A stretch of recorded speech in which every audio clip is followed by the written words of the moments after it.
বিএনপির কোন দিকটা মানে এবার ভোটারদেরকে বেশি আকৃষ্ট করতে পেরেছে বলে আপনার কাছে মনে হয়? যেমন জনাব তারেক রহমান সাহেব বিভিন্ন মানে ভাষণেও কিন্তু উনি উল্লেখ করেছেন যে অনেকে জিজ্ঞেস করছিল যে উনি অনেক ওয়েলফেয়ার কি বলে কর্মসূচির কথা বলেছেন, ফ্যামিলি কার্ড থেকে ইত্যাদি অনেক কিছু দিবেন বলেছেন।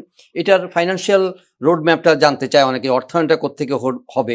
এই টেলিভিশনের ভাষণে বলেছেন যে ফ্যাসিবাদের শাসনামলে প্রতি বছর দেশ থেকে $16 বিলিয়ন পাচার করে দেওয়া হতো। এভাবে দুর্নীতি ও টাকা পাচার আর অপচয় রোধ করা গেলে ফ্যামিলি কার্ড, ফার্মার্স কার্ড কিংবা বেকার ভাতা প্রদানের মতো ইতিবাচক উদ্যোগগুলো বাস্তবায়নের জন্য অর্থের সংকুলন করা অসম্ভব নয়। তার মানে একটা উত্তর উনি দিয়েছেন এটার মধ্যে। আপনার কাছে মনে হয় কি যে ভোটাররা আসলে কি কারণে বিএনপিকে ভোট দিবে ওভারওয়েলমিংলি আপনার সমর্থকরা ছাড়া?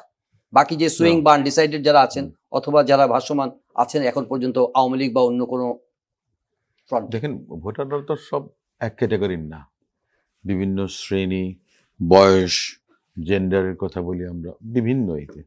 তার মধ্যে প্রত্যেকটা ক্যাটাগরিকে অ্যাড্রেস করার মতো অনেকগুলো বিষয় আছে। 62% উপরে দেখা গেছে যে কৃষক। এখন কৃষক তার ন্যায্য মূল্য পাবেন, আপনার কৃষি বিমার কথা বলেন, সার কিংবা কৃষি উপকরণের উপর ভর্তুকির কথা বলেন, সেটাতে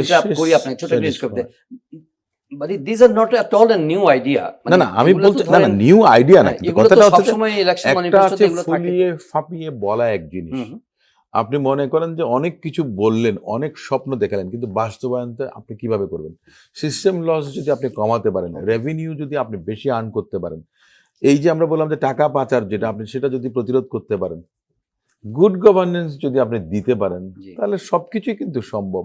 নতুন ভোটাররা যারা আছেন, আমার প্রশ্ন ছিল যে এমাং আদার্স কোন জিনিসটা মানে আপনার দৃষ্টিতে মনে হবে যে বিএনপির প্রতি মানুষকে খুব আকৃষ্ট করছে, যে না ঠিক আছে এটা ক্রেডিবলি বিএনপি কে আমরা এবার চাই এবং এটা তারা করতে পারবে। বিশ্ববিদ্যালয়ের গ্র্যাজুয়েট থেকে যারা আছেন, আপনার পাশ করে বেরোবেন, কিন্তু চাকরির তো সুযোগ নেই।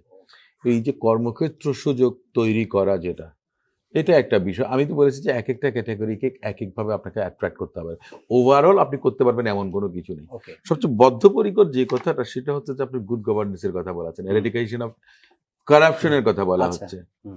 এই সমস্ত বিষয়গুলো একেবারে যে আপনি সবকিছু হাতে কলমে দিয়ে দেবেন এমনটা কেউ কোনোদিন করতে পারবেন না। মানে ছোট ছোট অনেকগুলো ক্ষুদ্র ক্ষুদ্র বিষয় সবকিছু মিলে কালেকটিভলি আপনার যখন দেখবেন, তখনই কিন্তু আপনার একটা অবস্থা তৈরি হয় যেটাতে সামগ্রিকভাবে সব দিক থেকে আপনার একটা রেজাল্ট আপনি পেতে পারেন, যেটা মনে করেন যে আপনার একেবারে সামষ্টিকভাবে মানে যোগফলটাকে আপনাকে নির্ণয় করতে হবে। আপনার বিভিন্ন ক্যাটাগরি আছে, উইমেনদের কথা আছে, আপনার ইয়াংস্টারদের কথা বলা আছে, জেনজির কথা বলা আছে, কৃষকের কথা বলা আছে, খেটে খাওয়া মানুষের কথা, মসজিদের মুয়াজ্জিম থেকে ইমাম থেকে আরম্ভ করে তাদেরও কথা বলা আছে, প্রত্যেকটা জিনিস। কিন্তু কথাটা হচ্ছে যে আপনি কিভাবে করবেন, তাই না?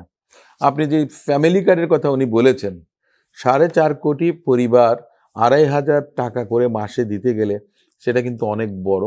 কিন্তু এটা কিন্তু পর্যায়ক্রমে হবে, এটা এমন না। এটা তো আওয়ামী লীগের সময়ও আছে, এটা স্মার্ট কার্ডের কথা ছিল 1 কোটি, কিন্তু সেটা কিভাবে দেওয়া হয়েছে? দলীয় নেতাকর্মী যারা, তাদেরকে দেওয়া হয়েছে।